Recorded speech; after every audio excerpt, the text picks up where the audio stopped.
И стигаме до 17 май 1995 година, когато с черен костюм и бяла риза Иво Карамански напуска Централния софийски затвор срещу сумата от 170 000 стари лева. Мярката му е сменена с парична гаранция, тъй като имал херния и трябвало да се оперира.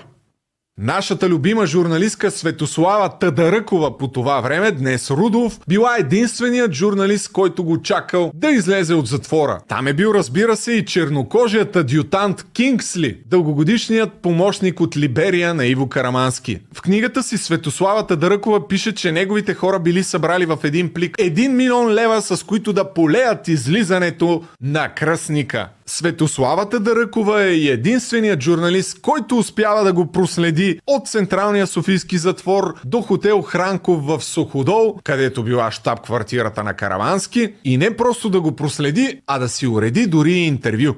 Как се чувства Иво Карамански един час след като излезе на свобода?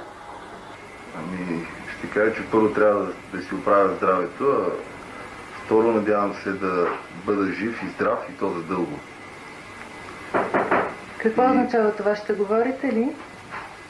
Сигурно за някои неща ще говоря. Например, поне през тази година успях да докажа, че не съм изкарвал пари на гърба на агонията на българския народ, за разлика от някои групировки.